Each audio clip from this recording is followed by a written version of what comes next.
ginajam yung signal. Naintindihan ko lang naman sa kanya, sabi niya na wala tayong magagawa. Parang the way I say it, sabi niya, that's life, kesera-sera.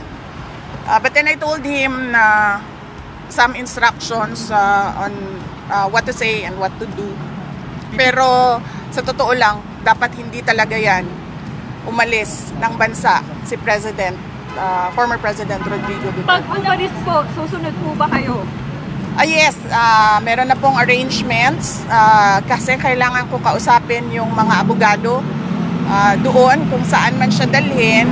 Pupunta kami, ako, at pupunta yung mga abogado and doon kami mag-uusap kung ano yung mga gagawin. Tingin niyo ba tama yung naging proseso sa warrant of arrest? Ay hindi talaga. Kasi nakalagay sa rules ng ICC, the defendant should be taken to a court, a local court. Dapat dinala siya sa korte. At yung proseso natin dito sa loob, yun yung masusunod para sa pag-implement ng warrant. What were your instructions to the former president? What were your instructions to your father? About the legal matters lang, no. So sinabihan ko siya na kung ano yung sasabihin at gagawin for his lawyer. Pipi, ano pong plano niyo? Bakit po kayo nagpunta dito? Gusto niyo po ba sana makausap din si Father? Yeah, and then sinabihan ko din siya na wag tumanggap ng pagkain sa tubig kahit kanino. I understand, nag-prepare sila ng go bag. Nag-usap kami kanina doon sa assistant, maghanda ng go bag. So, Pipi, hindi kayo pinapasok? Ano pong plano niyo dito ngayon? well, nag-aantay ako. Papasukin nila dahil gusto ko makausap personal. Mahirap kasi sa video call kasi choppy. Ginajam nila yung signal. Kailangan ko siya kausapin. Ma'am, Duterte kami ma'am, kahit ano mangyari. Maraming sa iwanan. Ano pong sabi sa Maraming salamat. Bibi Sara, sabi ni Attorney Raul Lambino, nag-grant na daw yung TRO. Any update po dito? Wala po akong update sa temporary restraining order ng Supreme Court. But as I said, lahat ng mga tao dyan sa loob ng base at dyan sa airport, kung Pilipino ka, hindi ka papayag na ginagawa ito. Were you surprised, maybe? Dito tumanggi daw po si... Were you surprised by this scenario, or is it something that you expected?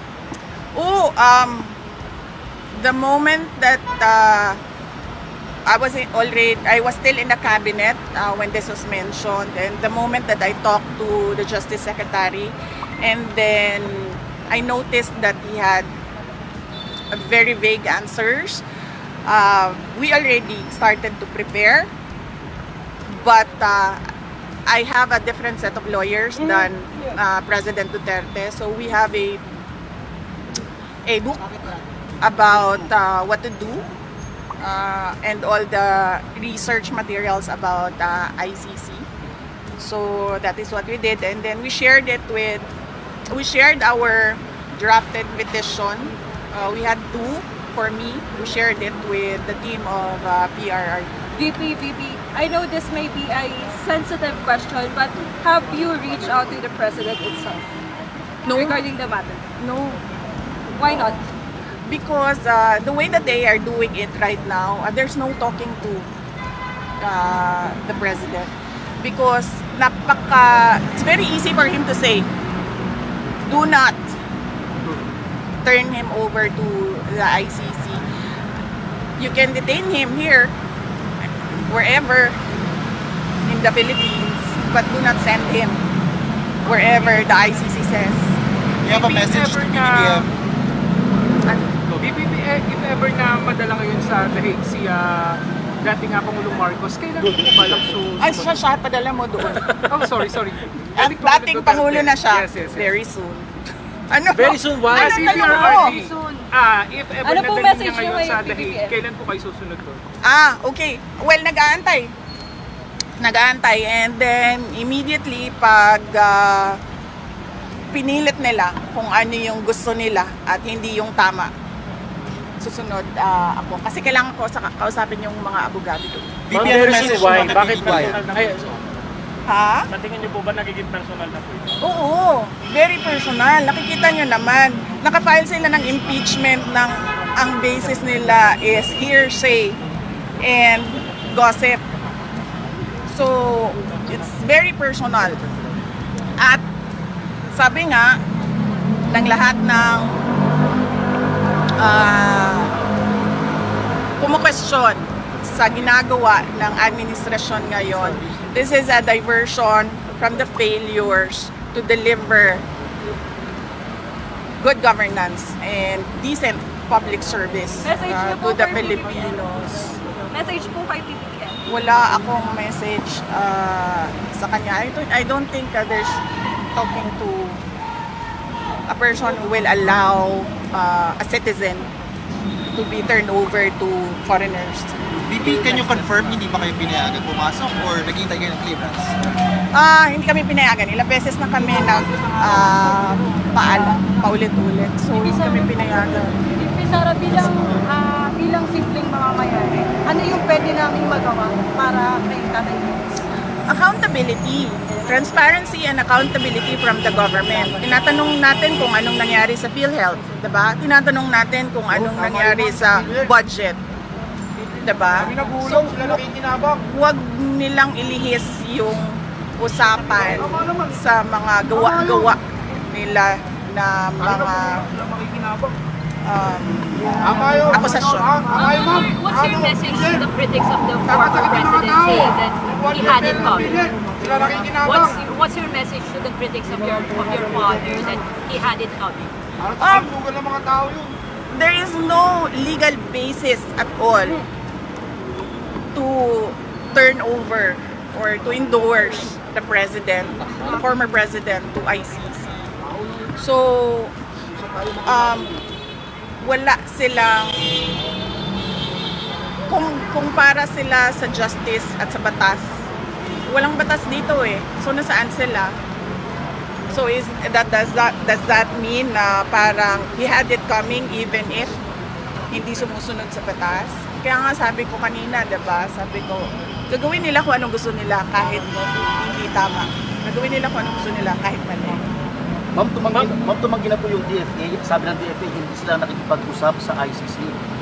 Pero may info, ma'am, na ang nasa likod daw po ito is si former Senator Trillanes. Trillanes talaga yung... Well, siya yung nag-file. Diba? Siya yung nag-file ng complaints and siya naman yung nagbibigay ng updates about sa ICC. Lagi naman tayo yung ina-update ni Trillanes sa mga nangyayari sa ICC. So, yes, of course, siya din ang nasa likod nito. Ma'am, next move lang, sorry ha. Kasi crucial itong gabing ito, pag hindi may labas yung PRO, anong next move nyo? Hindi ko alam. Hawakan ko ba yung gulong ng airplane na yan?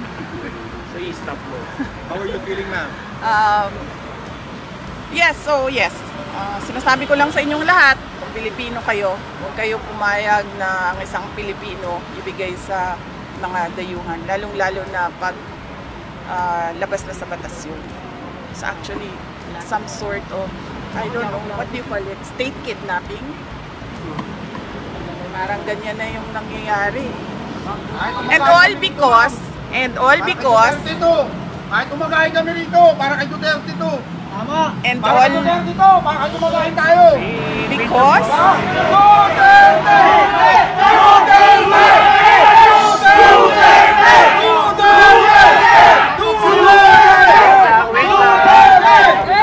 Wait lang ha. Patapusin si Vice President. Go, Vice. Go, Vice. kalimutan. Wait, Kahit mamumagahin kami rito. Sa TRO, ma'am. Kalimutan. Sa state kidnapping. State kidnapping ka na lang. Yes. And all because mukhang matatalo sila sa midterm elections dahil ang lakas ng vote rate sa 9 candidates ng PDP laban. At mag-ingat kayo ha, I warned you about the budget. I'm warning all of you about election cheating. Ma'am, ako ma'am. VP, who do you think should be held accountable dito sa mga nangyari senaryo ngayong araw na to? Sino? Ang entire administration. Yes. Ma'am, bakit hindi kayo tumakbo sa presidente? Hindi kayo tumakbo sa presidente. Ma'am. Yes. Kasi sobrang lakas ng block voting ngayon. Lumalakas at nagsusnowball yung block voting ng 9 candidates ng PDP laban. At hindi lang yan. This is all about the 2028 elections. And I'm warning you, kung meron man 2028 elections. Nakita nyo na, diba? Sinimulan nila sa People's Initiative. Hindi sila nagtagumpay. Kasi umalma yung mga tao. Imagine mo, bibilhin yung pagkatao mo para sa kagustuhan nila na hindi umalis sa pwesto. Tapos, sumunod ay impeachment para tanggalin yung kalaban, posibleng kalaban.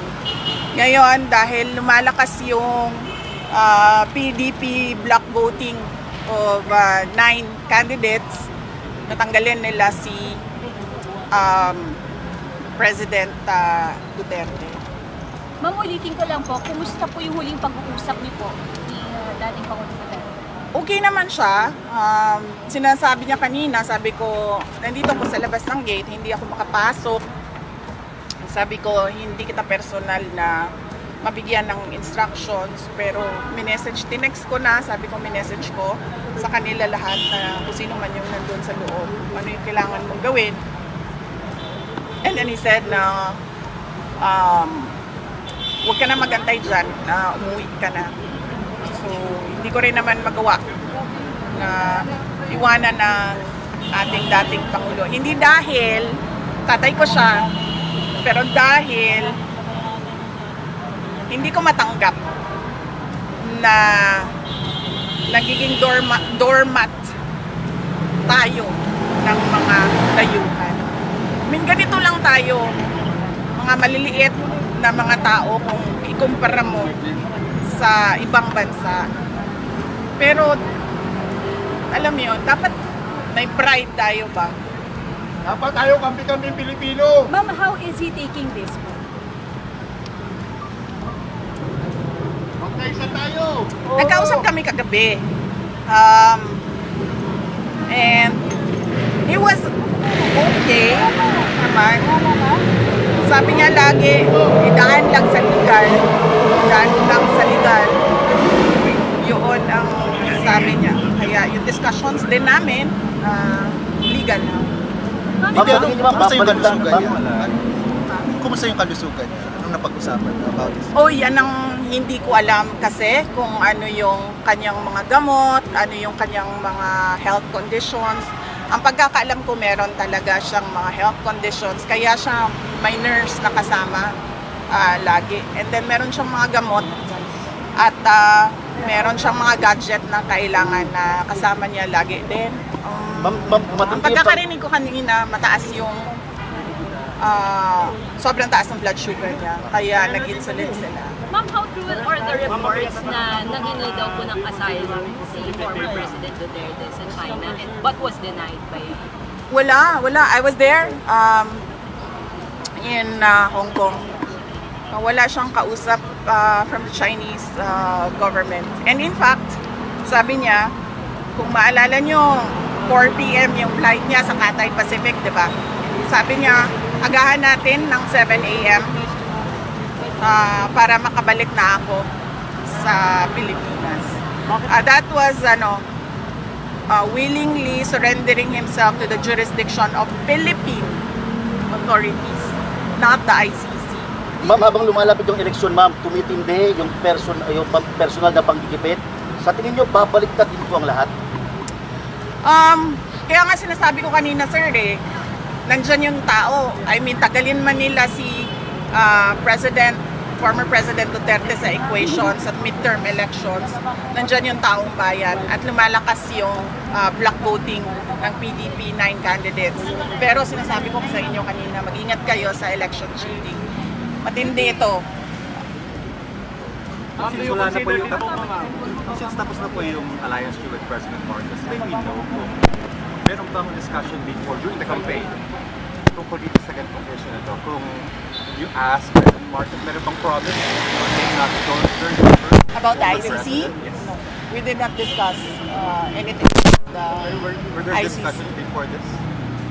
No, with President Marcos, no. There were no discussions with President Marcos except that I wrote him a letter and then he replied regarding the ICC and that there will be no cooperation with the ICC and we will release that letter. How are you Ma'am, feeling kung now? mag-yes Mr. Diaz, sino ba kasama niyo sa plane? Naku, hindi ko alam. Sorry. Alam ko lang yung mga hindi nakasama sa plane, yung nasa labas. Kasama si Kitty, hindi nakasama. Nandoon si Kitty sa labas, yes. And Common Lopay nasa labas. Yes, si Hanilet na nandoon din sa labas. So sino po yung tatlo ma'am nakasama? I'm okay. Ano lang ako, kulang sa tulog dahil nagbiyahe kami kanina. Pero kumain ako kanina, huwag kayo mag-alala. Pero as Hindi Vice President, iinit ang ulo ko. as Vice President, hindi ka pinapayagan makabas. So parang kung nagagawa yung you're supposed to have power here. Wala tayong magawa eh. Kung susunod sila sa yung Philippine National Police, kung susunod sila sa illegal na mga orders, wala tayong magagawa. Yun yung desisyon ng Philippine National Police. Mag-implement sila ng illegal orders. That's what they did with Yusek Zulaika Lopez. So it's not surprising that it is happening now. Ma'am, may mga balita na kayo daw po, dinadawit po kayo dito po sa issue ng ICC. Sabihin niyo ma'am, baka kayo na po ang next na puntirin after this. Oo, sinabihan ako ng nanay ko. Sinabihan ako ng nanay ko, sabi niya, mag-ingat ka dahil ikaw ang susunod. Handa na ma'am. Anong handa? Kung maghahanda na Pumasok harapin, doon handa na sa- para malampasan, mapagtagumpayan. Iniisip ko lang ang gastos sa abogado eh. Magastos kasi ang mga abogado. So yan lang naman yung concern natin sa ngayon. But so far, napaghandaan din naman yung gastos para sa mga abogado. Okay lang. Yes, my mother warned me about me as the next target for the ICC. Ma'am, ba't di pala kayo magkasabay umuwi ng Pangulo? Parang pinapalayo ka ba yan sa circle na huwag ka na idamay ng pamumulitin? Hindi. Kasi kami, kung napapansin nyo, kahit dati, hindi kami nagsasabay sa airplane. Silang mag-asawa or kaming mag-ama, hindi kami nagsasabay sa airplane. Kasi pag nahulog yung airplane, mauubos kami lahat. Kaya never kaming nagsasabay sa mga airplanes. Kaya hindi rin ako makapagsabi sa loob na sasama ako sa airplane na yan. Ma'am, ito pong private plane, ito pong chartered plane na pinagsakyan po kay PRRD. Pag-aari daw po ito ng isang congressman na si Congressman Zaldico. Tama po ba? Hindi ko alam kung sino ang may-ari nung airplane. Pero nung nakita ko na sinasabi nila na galing sa Pilipinas lang yung airplane, nakikita na natin na hindi, ibig ko sabihin, ginagawa nila talaga. Ma'am, may labag po ba dito ma'am sa paggamit ng private plane? Yan ang hindi ko alam. I have to talk to ICC lawyers.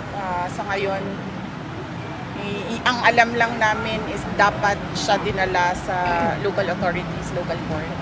Ma'am, nag-update po ba sa inyo sila Attorney Torion at Attorney Vic Rodriguez tungkol po sa certiorari petition? Hindi ko pa nakausap si Attorney Vic Rodriguez at si Attorney Torion. So, ang nakakausap ko si Attorney Martin Delgra ang nakakausap ko and si Attorney Harry Roque. Ma'am, pag naisakay po ba si former President Duterte papuntang Netherlands, do you now consider to run for 2028 presidency? Hindi pa yan yung iniisip natin ngayon. Ang iniisip natin ngayon, unang-una, hindi dapat makaalis si President Duterte dito sa Pilipinas. At pangalawa, kung pipilitin man ng gobyerno na ipadala sa Hague si former President Rodrigo Duterte, paano natin siya mapabalik sa Pilipinas? Yan lang muna yung asikasuhin natin sa ngayon. And of course, yung pangangampanya ng 9 candidates ng PDP Laban. Ma'am, sabi nila ma'am, may sinabi si Attorney Trixie Angeles, ngayon lang po ma'am, after po na maisakay sa chartered Lear jet si PRRD, ang sabi niya po, kapag pumalis itong eroplanong to, mananawagan tayo ng people power. Ano po rin ma'am? Hindi ko kasi nabasa or narinig yung kanyang statement, so hindi ako makakomment sa kung anong nasabi ni Attorney Trixie. Pero sinusuportahan din po ito ma'am? Hindi ko iyan, hindi iyan ang concern ko ngayon. Ang concern natin lahat ngayon ay paano mapanatili dito sa Pilipinas si President Rodrigo Duterte. So tulungan ninyong ng taong bayan, tulungan ninyo kami mag-isip kung paano natin yan magawa na hindi siya umalis dito sa Pilipinas. Bibi, sabi po ni Attorney Delgra, huling-hiling po po ng paano niyo po makita kayo, makausap kayo, pero hindi pinagbigyan. How do you feel? Well, hindi na nakakagulat yung ganyan na klase na panggigipit sa kanila. Parang, I was born in 1978, no? So hindi ko na, masyado pa akong bata para maalala ko. Pero kung tanungin mo yung mga senior citizens ngayon kung ano nangyari, matindi daw talaga ang panggigipit, oppression, abuse, and greed, sabi ng mga nakakatanda. Pero ma'am, kumpiyansa kayo na hindi makakalipad ang eroplano? Wala akong confidence sa kahit ano ngayon, sir, kasi nakikita nga natin kahit ang Republic sumusunod sila sa mga illegal orders. So, kahit kita nyo naman yung pag-file ng impeachment kahit walang basehan. Diba? Okay? Final words. Final words! Duterte! Mamaya na po. Mamaya na. Duterte! Duterte! Duterte! Ang final words natin, huwag tayo malihis sa totoong problema ng bayan. Ang totoong problema ay ang presyo. Ang mahal na presyo ng bilihin, ang kahirapan ng ating mga tao, ang korupsyon sa ating budget, ang kawalan ng development projects, ang nangyari sa PhilHealth, ang nangyari sa ngayon na tila ba we are stagnant, hindi tayo umuurong forward. Nandito lang tayo nakatayo at walang nangyayari sa bayan, walang nangyayari tungkol sa kahirapan. Yan yung totoong problema ng bayan. Hindi yung ICC, hindi yung impeachment. Ma'am, pahabol, nakausap niyo po si President, si PBBM, ma'am? Wala. Hindi kami nagkausap ni President Marcos. There's no talking to someone who does not follow on with his promises. Thank you. Thank